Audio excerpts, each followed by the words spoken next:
Et quand on exprime son soutien à Gaza ou à Israël, bien ça fait beaucoup de remous. Et Karim Benzema l'a su là dernièrement, puisque ça a pris une ampleur nationale. L'affaire Karim Benzema, c'est l'affaire du jour. Dimanche en fin d'après-midi, Karim Benzema a exprimé son soutien aux habitants de Gaza sur X. Toutes nos prières pour les habitants de Gaza, victimes une fois de plus de ces bombardements injustes qui n'épargnent ni femmes ni enfants. Il a ensuite publié un nouveau post lundi en fin d'après-midi, une question de mentalité, parce que derrière, il y a eu énormément de réactions concernant le post de Karim Benzema. Donc il a voulu montrer qu'il avait le dos assez large pour supporter les critiques. Et derrière, Gérald Darmanin, le ministre de l'Intérieur, il a fait un post qui a fait... il a fait une sortie qui a fait énormément réagir, puisque Gérald Darmanin, regardez ce qu'il a dit sur Karim Benzema. Et aujourd'hui, la sénatrice LR Valérie Boyer, elle a demandé la déchéance de nationalité du joueur de foot. Ça a pris une ampleur incroyable, très très considérable. Regardez ce qu'a dit Gérald Darmanin. Regardez. Nous avons fermé 1100 établissements islamistes. Et depuis quelques semaines, je m'intéresse particulièrement, M. Benzema est en lien, on le sait tous, notoire avec les frères musulmans. Nous attaquons à une hydre qui sont les frères musulmans parce qu'ils donnent un djihadisme d'atmosphère, comme le disait Gilles Kepel. Valérie Boyer, sénatrice LR, est avec nous. Merci d'être avec nous, Valérie Boyer. Alors, l'information vient de tomber. Sachez que le joueur Karim Benzema envisage de porter plainte contre le ministre de l'Intérieur. Il a réagi ce soir aux accusations de Gérald Darmanin par l'intermédiaire de son avocat, maître Hugues Vigier. Nous réfléchissons à des poursuites à l'encontre de ce ministre en application par exemple de la loi sur la manipulation de l'information chère à notre gouvernement et de la diffamation, voire de l'injure publique, parce que le lien inexistant avec les frères musulmans qu'il dit pourtant notoire est évidemment présenté comme dépréciatif. Il n'est pas acceptable que ceux qui gouvernent se croient autorisés à tout par pur opportunisme, c'est ce qu'a dit l'avocat de Karim Benzema. Karim Benzema va également porter plainte contre l'eurodéputée Nadine Morano et contre le publicitaire Franck Tapiro, la première ayant qualifié le joueur d'agent de propagande du Hamas, le second ayant estimé qu'il était un collabo complice du terrorisme. Et prier le 15 octobre pour des populations civiles sous les bombes qui n'épargnent ni les femmes ni les enfants ne constitue évidemment ni propagande pour le Hamas, ni complicité de terrorisme, ni acte de collaboration, estime son avocat. C'est, je veux le croire, la compassion naturelle en face de ce que beaucoup qualifient aujourd'hui de crimes de guerre qui se commettent à Gaza, mais qui n'enlèvent rien à l'horreur des actes terroristes du 7 octobre qui ne se discutent pas. En employant ces termes scandaleux à son égard, Nadine Morano et Franck Tapiro ont porté une atteinte profonde et insupportable à son honneur. Je lis les propos, bien sûr, de l'avocat de Karim Benzema. On va voir les déclarations de Franck Tapiro et les déclarations de Nadine Morano. Regardez. Quand on a, on va dire, un hommage à la géométrie variable, c'est plus un dommage qu'autre chose. C'est une honte, surtout, que quelqu'un comme Karim Benzema, qui avait déjà par le passé craché sur le terrain au moment de la Marseillaise, eh ben voilà, aujourd'hui, il y a beaucoup de gens qui ont dit « mais non, il n'est pas comme ça ». Mais si, il est comme ça, il faut le dire. Il est complice du terrorisme et c'est un collabo. Il n'a eu aucune compassion pour les enfants décapités sur le territoire d'Israël, pour ces femmes violées, il parle de femmes et d'enfants, pour ces jeunes qui faisaient la fête, qui ont été décimés. Il a choisi son camp. En écrivant uniquement cela, en fait, il est un élément de propagande du Hamas. Il a craché sur la Marseillaise, parce qu'il dit qu'il n'avait pas craché sur la Marseillaise, il dit qu'il n'aime pas la Marseillaise. Eh bien là, il nous crache dessus une seconde fois. Et donc, il vit en Arabie Saoudite, il est bien en Arabie Saoudite, il a choisi son camp, nous choisissons le camp de la démocratie. Alors, je vous ai lu la réponse de l'avocat de Karim Benzema. Et hier soir, donc, le ministre de l'Intérieur, je vous l'ai dit, a déclaré que M. Karim Benzema est en lien, on le sait tous, notoire avec les frères musulmans. Le cabinet du ministère de l'Intérieur s'est expliqué à la suite des propos de Gérald Darmanin. Depuis plusieurs années, nous constatons une lente dérive des prises d'opposition de Karim Benzema vers un islam dur, rigoriste, caractéristique de l'idéologie frériste, consistant à diffuser les normes islamiques dans différents espaces de la société, notamment dans le sport. Il reproche aux joueurs de chanter la Marseillaise, d'avoir refusé de chanter la Marseillaise lorsqu'il était en équipe de France. Voilà. Et le joueur de foot s'était justifié à ce propos. Il avait déclaré à Vanity Fair, si vous écoutez bien la Marseillaise, appel à faire la guerre. Et ça ne me plaît pas. C'est ce qu'avait dit Karim Benzema. Merci Valérie Boyer d'être avec nous. Vous êtes sénatrice Les Républicains. Et c'est vrai qu'aujourd'hui, tout le monde n'a parlé que de vous. Valérie, je ne sais pas si ça vous aviez envie qu'on parle autant de vous aujourd'hui, mais ça a été fou. Puisque vous êtes sénatrice LR des Bouches-du-Rhône et vous avez demandé la déchéance de nationalité de Karim Benzema. Pourquoi vous êtes allé aussi loin? Pourquoi?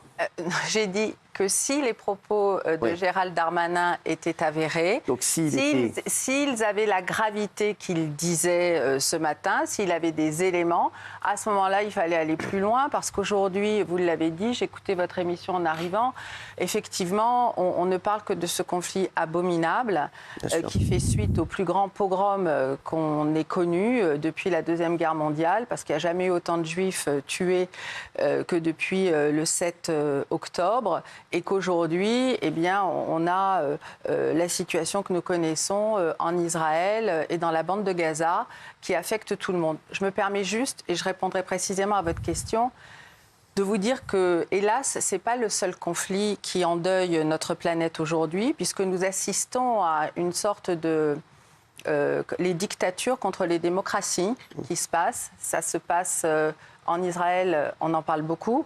On ne parle pas de la guerre du Yémen aujourd'hui, qui depuis 10 ans ravage ce pays, fait réapparaître des maladies qui avaient disparu, où des enfants meurent de faim, où le pays est vraiment dans un état abominable. C'est probablement, avec la République, la RDC, un des pays les plus durs du monde. La démocratie, oui, vraiment. Et ça, personne n'en parle jamais. On ne parle pas non plus de ce qui se passe en Arménie, où le pays est menacé dans son intégrité territoriale. Là, ce n'est plus le Karabakh qui a subi une épuration ethnique. C'est la République d'Arménie qui est menacée dans son existence avec des dictateurs comme Aliyev et Erdogan qui menacent tous les Arméniens et qui veulent, je les cite, les chasser comme des chiens. On n'en parle pas. On ne parle pas non plus des menaces de la Chine sur Taïwan, qui sont du même acabit, où nous avons, et j'oublie probablement des conflits, nous avons donc les dictateurs, une espèce d'international des dictateurs contre les démocraties. Et c'est ce qui se passe aussi en Israël, et c'est ce qui se passe aussi en Europe d'une certaine façon, quand on a Chypre qui est occupée depuis 1974, et des îles grecques qui sont menacées.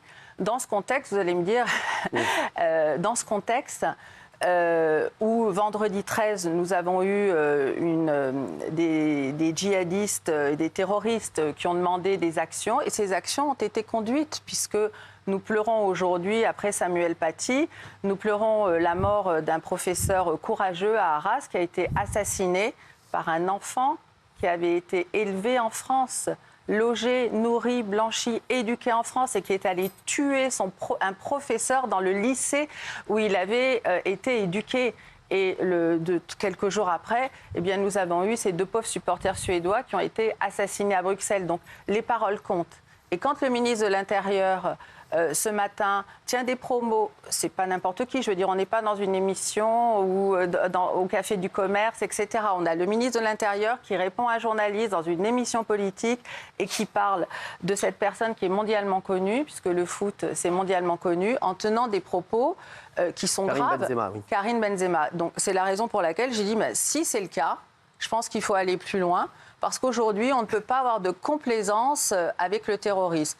Maintenant, j'entends que M. Benzema fait appel de cette décision et de ses propos, pardon. Oui, oui. Et effectivement, on verra ce que la justice dira aujourd'hui.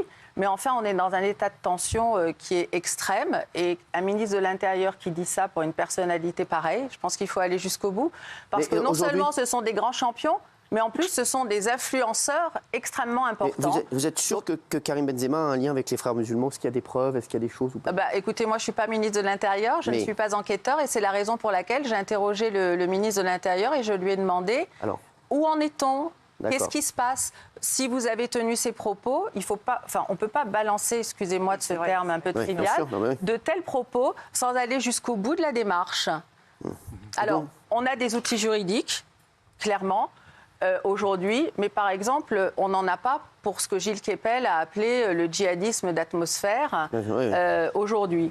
Enfin, néanmoins, moi, ma seule interrogation, c'était de dire si ce que vous dites... Si ce que vous dites, Monsieur le Ministre, il faut aller plus loin et engager une action pour justement faire en sorte que cette personne ne puisse plus tenir ce type de propos ou avoir des actions qui menacent la sécurité des Français, puisque nous sommes en guerre contre le terrorisme. C'est pas moi qui le dis, c'est tout le monde qui le dit. Et donc, il faut aller plus loin. Si donc ce qu'a dit le ministre de l'Intérieur, donc Karim Benzema...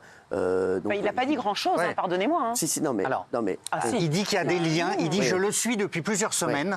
Et c'est notoire qu'il y a des liens entre Karim Benzema et les frères musulmans. Oui. Ce qui surprend parce que Karim Benzema joue en Arabie Saoudite, qui considère que les frères musulmans sont une organisation terroriste. Exactement. Voilà. Et c'est vrai qu'on a Pas la France, et j'espère que ce sera le cas. Alors, parce que vous savez, j'imagine que comme moi, vous avez lu le livre de Madame Florence Bergeau-Blacker, et il faut absolument que toutes ces organisations terroristes soient interdites en France, bien évidemment. Et j'espère que ce sera bientôt le cas. Non mais genre sur Karim Benzema, restons sur Karim Benzema. Alors ce qui surprend un peu, c'est que le ministre a été très loin. Alors, est-ce qu'il a effectivement ce qu'on appelle en langage journalistique des billes, c'est-à-dire des informations qu'il sortira un peu plus tard, ou alors est-ce qu'il s'est engagé sur un terrain un peu aventureux? On ne sait pas. C'est vrai que vous avez réagi très vite, très très vite. Moi, ce qui m'étonne, c'est que j'ai été surprise. Oui. Vous demandez la déchéance d'un Français né en France. J'ai dit que oui, mais j'ai dit qu'on pouvait toujours la demander parce que je pense que symboliquement. Dans la situation dans laquelle nous nous trouvons, si le ministre de l'Intérieur a raison, je pense que c'est des réflexions que nous devons avoir. Parce que ce n'est pas possible d'avoir aujourd'hui la situation en France, la situation mondiale, la situation en Europe. On est quand même à presque 300 morts directs du terrorisme chez nous. Hein. On a je ne sais pas combien d'actes antisémites par jour, des menaces. Vous-même, vous parliez tout à l'heure des menaces dont vous avez fait l'objet. On est nombreux, malheureusement, à être victimes de menaces. Je pense qu'à un moment donné, il faut aller plus loin et c'est la raison pour laquelle j'ai interrogé le ministre de l'Intérieur pour lui dire... est-ce que vous avez des billes? Vous lui avez demandé est-ce que vous avez des billes? Si vous dites ça, il faut aller plus loin. Et vous avez répondu quoi? J'attends. D'accord. Vous l'avez interrogé. C'est vrai que ça a été un déferlement aujourd'hui. Cet après-midi, nous avons eu des explications du ministre de l'Intérieur qui dit oui, j'ai dit ça, mais pour l'instant, j'ai pas d'outils. Donc, moi, j'ai toujours une petite difficulté, une grosse difficulté, de cette litote. Quand on est un responsable politique et que on dit quelque chose et qu'on ne peut pas aller vers cette chose, ça crée quand même une confusion qui est importante. Mais est-ce que Gérald Darmanin, Jacques Cardoz aurait dit ça s'il n'avait aucune bille? J'espère que non. J'ose espérer qu'il a des éléments. pour l'instant, il laisse entendre dans son propos qu'il suit les agissements de M. Benzema depuis un certain temps. Donc lui seul a, entre guillemets, la main sur les services de renseignement. Est-ce que vous trouvez, ici autour de la table, et je vous pose la question aussi chez vous... C'est pour ça que je l'ai interrogé. Et vous, Valérie aussi, est-ce que vous trouvez... Il y en a beaucoup qui disent aussi que c'est disproportionné par rapport à la réaction qu'a eu Karim Benzema sur les réseaux. Ouais. Est-ce que vous trouvez ça ou est-ce que vous êtes d'accord avec les gens qui disent, au contraire, Karim Benzema n'aurait pas dû faire ce genre de publication? Et il y en a beaucoup aussi qui disent, voilà, on trouve ça un peu, ça fait une affaire d'État. Est-ce que c'est disproportionné pour vous? Est-ce qu'il y en a qui trouvent ça normal, vous? Non, mais moi, ce qui me semble évident, c'est que c'est un des ténors de l'équipe de France. Or, l'équipe de France, c'était... Oui. L'équipe de France, elle représente la France. Or, la France est divisée. Donc, je vois pourquoi l'équipe de France échapperait à cette division des esprits, des raisons et des cœurs entre deux camps qui s'affrontent. Donc, voilà, c'est pas une troupe qui marche comme ça en file indienne. Voilà, moi je ne doute pas que Gérald Darmanin ait des informations. J'espère en tout cas, ça serait grave si un ministre de l'Intérieur balançait des infos comme ça, aussi graves sans infos. Mais voilà, ça ne serait pas étonnant que l'équipe de France soit aussi divisée que la population. Donc, mais est-ce que vous n'avez pas Est-ce qu'il faut dans la déchéance de la nationalité? Non, vous n'avez pas répondu à ma question. Oui, c'est disproportionné. Oui, il faut mettre les choses dans leur contexte. Tout parle d'un tweet dans lequel Karim Benzema soutient les civils palestiniens. À aucun moment il dit qu'il ne soutient le Hamas. Non, ce qui lui est reproché, vous n'avez rien compris. Excusez-moi. Ce qui lui est reproché surtout, c'est de ne pas avoir un mot pour le professeur qui s'est fait à Arras. C'est ce que j'ai dit. Non, mais c'est ça surtout. Mais en n'ayant pas un mot. Et pour ce qui s'est passé la semaine d'avant. C'est pas parce qu'il n'a pas un mot qu'il ne condamne pas. C'est ça que je veux dire. Et on fait des raccourcis. Non, mais arrêtez. Raymond. Moi, deux choses. C'est ça qui lui est reproché à Karim Benzema. Après, ça a pris une telle ampleur, c'est incroyable. Pour rester sur le sujet, la déchéance de nationalité. Non, mais elle n'a pas dit ça. Alors, on va revenir sur ce qu'a dit Valérie Valérie Boyer, s'il vous plaît, 2 minutes, 2 petites secondes. Ce qui a arrêté de parler des échéances de nationalité, ce qu'a dit Valérie Boyer, on le répète, c'est si ce qu'a dit Gérald Darmanin est confirmé, elle demande une déchéance de nationalité. Donc qu'on engage, c'est-à-dire qu'il faut aller plus loin et qu'on réfléchisse. Je veux dire, c'est des propos d'une extrême gravité que le ministre de l'Intérieur a tenus. Sur une personne, dans le contexte dans lequel nous sommes. Oui. Donc, à un moment donné, on peut pas être au milieu du guet. Oui. Il faut aller plus loin. Justement, alors Raymond, dis-nous, toi, est-ce que tu trouves que c'est disproportionné ou pas ? S'il a fait quelque chose avec les frères musulmans, qu'il soit puni par la loi, on le punit par la loi et on le sanctionne par la loi. C'est un enfant qui est né en France, il est français de naissance. On ne va pas enlever la nationalité. Il sait nationalité quoi après ? Il devient quoi ? Pakistanais, péruvien ? Ça c'est fait, c'est le premier débat. Après je reviens. Non, moi j'enlève pas la nationalité de quelqu'un qui est né en France, c'est un enfant, c'est pas quelqu'un qui a une autre nationalité, qui est né dans un autre pays. C'est un enfant de la France, il a ses bureaux, sa société pendant des années en France, à Lyon, ça y est, ça, on passe. Le tweet maintenant. Le tweet, je trouve que s'il veut, c'est bien de donner le soutien et la force à Gaza et à la Palestine. Ce qui me dérange, moi, comme vous avez dit tout à l'heure, c'est un influenceur, c'est quelqu'un qui est mondialement connu avec des millions d'abonnés. Ce qui me dérange, c'est que tous les musulmans qui souffrent quand il y a des attentats, et on dit toujours, faut pas faire d'amalgame. Il aurait pu faire un tweet pour dire « je condamne ce qui s'est passé en Belgique » parce que là, c'est pas le Hamas, c'est pas la Palestine, c'est pas Israël, c'est pas en Belgique. Même le professeur. Non, mais excuse-moi, c'était après la Belgique, là tu dis des bêtises. Non, il peut pas faire de tweet là pour ce qui s'est passé en Belgique. Là, c'est surtout le professeur Arras qui était... Alors, le professeur, et aussi pour dire à tous les musulmans, et dire à tout que nous on dit pas d'amalgame, il faut dire aussi que lui, qui a de la puissance, il pourrait dire « je condamne ce qui s'est passé en Belgique, tous les musulmans ne sont pas des terroristes, arrêtez de faire des amalgames ». Il prend pas position là-dessus. On n'arrête pas de le dire. C'est en Belgique et c'est des Suédois. Ça n'a rien à voir avec le conflit, ni en Palestine ni en Israël. Il aurait pu prendre position là-dessus. C'est ça que je lui reproche, moi, là-dessus. Ce qui s'est passé, ça a à voir avec probablement les ordres qui ont été donnés de faire du vendredi 13 une journée du djihad. Je veux dire. Oui, bien sûr. D'accord. Pour la RH, je pensais, oui, là, je pensais. Non. Vous avez autre chose, monsieur. Alors là, vous allez loin, oui, mais c'est d'accord, j'ai compris, Valérie. Juste, Karim Benzema, ça a été un déferlement. Est-ce que vous trouvez il y en a qui trouvent que c'est normal, il y en a qui trouvent que c'est disproportionné? Dites-nous oui. Moi, je trouve que c'est disproportionné et quand bien même son tweet n'était pas complet. J'ai une question. Aujourd'hui, les fichiers S en France, est-ce que quand ils sont fichés S, on leur retire la nationalité française? Non, aujourd'hui... Ah d'accord, c'est tout ce que je voulais savoir. Donc c'est là qu'on voit qu'en fait Karim Benzema, il est pris en exemple et c'est juste n'importe quoi. Vous avez deux types de fichiers, les fichiers S, les fichiers SRPT, c'est des personnes qui sont surveillées. Avec différents degrés de gravité, mais je peux vous dire que par exemple quand on est maire, par exemple, comme j'ai pu l'être, vous ne pouvez pas savoir si vous embauchez quelqu'un, si ces personnes sont plus ou moins surveillées, etc. Voilà, non, je veux dire que c'est juste que je veux dire, les fichiers, vous êtes en train de dire que par exemple Karim Benzema serait plus dangereux pour la France qu'un fichier S, puisqu'on lui retirerait la nationalité. Donc c'est très grave. Ça n'a rien à voir avec les fichiers S. Non, mais moi, je prends cet exemple parce que pour moi, c'est les personnes les plus dangereuses. Qu'on puisse enlever la nationalité à quelqu'un, c'est très grave. Ça veut bien dire que vous devez avoir des grandes informations sur lui et nous les dire, parce que sinon, je n'en ai pas, madame. Je n'en ai pas, madame. Sur le bûcher pour rien. Je n'ai absolument... C'est bon, arrêtez de dire des... Ça va, c'est bon. Madame, je n'ai absolument pas dit ça. Laissez parler, parce que sinon, si on parle tous en même temps... J'ai dit que si les propos du ministre de l'Intérieur revêtaient la gravité qu'il a exprimée ce matin... C'était pas pour rien. Non, j'en sais rien. Je n'en sais rien, madame, si c'était pour rien ou pas. Je ne suis ni enquêteur. J'ai la même information que vous. Je n'en sais rien. Alors, je pense qu'il faut aller plus loin. Effectivement, nous parlons là de deux personnes qui sont des personnes particulièrement qualifiées et importantes. Nous avons une personne qui est un joueur de foot qui est mondialement connu et nous avons le ministre de l'Intérieur qui est la personne la mieux informée de France. Oui. Donc voilà. Donc on ne peut pas Gérald Darmanin dire mais il n'a pas dit assez pour qu'on comprenne. Oui, mais Gérald Darmanin, il ne peut pas non plus dévoiler ce qui il ne peut pas dévoiler les dossiers qu'il a. Pourquoi citer une personne? Oui, mais il ne peut pas dévoiler les dossiers qu'il a. Après, Gérald Darmanin. Il faut aussi rappeler pour que tout le monde comprenne bien qu'il y a un lien, et vous le dites dans votre communiqué, entre les frères musulmans et le Hamas. Ah bah, direct. Le Hamas, non, mais je préfère le rappeler. Peut-être que les gens se posent la question, mais le Hamas a été créé. C'est vrai que ça a pris une ampleur, le tweet de Karim Benzema. Il y a beaucoup de gens qui disent que c'est disproportionné. Vous avez raison. Merci. Après Karim Benzema. Le Hamas est une organisation terroriste à caractère religieux, effectivement, et c'est très important de le dire. Oui, c'est vrai. Et créé par un frériste. Et créé par un frériste, oui. Merci. On va voir. J'aimerais bien voir ce qu'en pensent les téléspectateurs, s'il vous plaît. C'est pas une organisation de libération. Hein. Bah, ils n'ont rien mis. Bon, bah, très bien. Si. Ah voilà, si.